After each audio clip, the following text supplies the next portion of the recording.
Hi friends, இன்றைக்கி fan ஸ்பீடாக ஓடாததுக்கு என்ன காரணம், அதே மாதிரி கெப்பாசிட்டர் எப்படி சேஞ்ச் பண்ணணும், ஃபேன் கண்டென்சர் எப்படி சேஞ்ச் பண்ணணுன்ட்டு பார்க்கலாம்.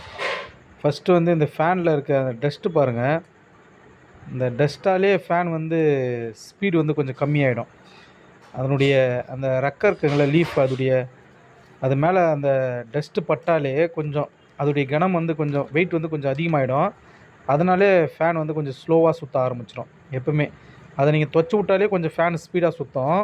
இங்கே பாருங்கள், இந்த ரெக்க மேலே பாருங்கள் எவ்வளோ கனத்துக்கு இருக்குது பாருங்கள் அந்த டஸ்ட்டு. இதை நீங்கள் துவச்சி விட்டாலே துடைச்சிட்டாலே ஃபேன் கொஞ்சம் ஸ்பீடாக சுற்ற ஆரம்பிச்சிடும். நீங்கள் லீஃபை துடைக்கிறப்ப பார்த்து துடைங்க. கரெக்டாக 2 கையில் பிடிச்சிட்டு துடைங்க. எதுக்காகனா லீஃப் பெண்ட் ஆகக்கூடாது. இது கம்பெனிலேருந்து எப்படி வருதோ அதே மாதிரி தான் இருக்கணும் லீஃபு.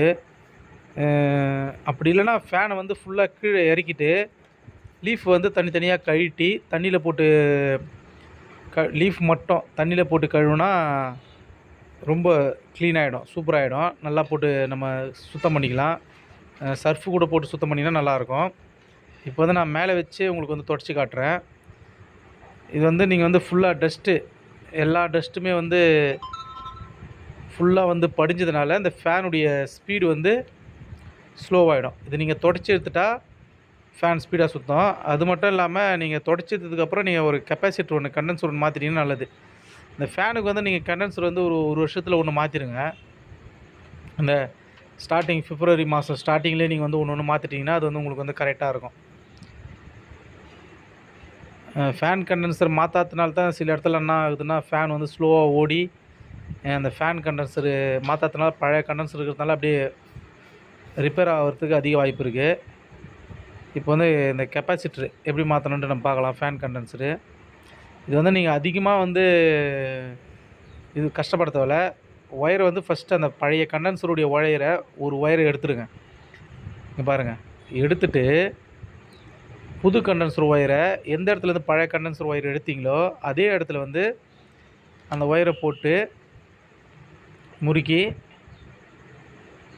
அது உள்ளே போட்டுருங்க. அதே மாதிரி இன்னொரு கண்டென்சருடைய இன்னொரு ஒயரை கழட்டி எடுத்துகிட்டு பழைய கண்டென்சர் எடுத்து கீழே போட்டுருங்க. பழைய கண்டென்சர் கழட்டுறதுக்கு பதில் புது கண்டென்சர் கழட்டுறாதீங்க. மாற்றி கரெக்டாக அந்த ஒயரில் போட்டு இங்கே பாருங்கள், எங்கே இருந்ததோ அதே இடத்துல கழட்டுறோம், அதே இடத்துல போடுறோம். ரெண்டுத்தையுமே 2 ஒயரும் ஒரே டைமில் எடுத்துடாதீங்க, கன்ஃபியூஸ் ஆகிடும். ஒரு ஒயராக கழட்டு போட்டிங்கன்னா உங்களுக்கு ஈஸியாக இருக்கும். இது இந்த கண்டென்சர் இந்த ஃபேனில் கண்டென்சர் அந்த ஸ்க்ரூ இருக்குது பாருங்கள், அந்த இடத்துலையே வந்துடும், அந்த கிளாம்ப்லேயே வந்துடும்.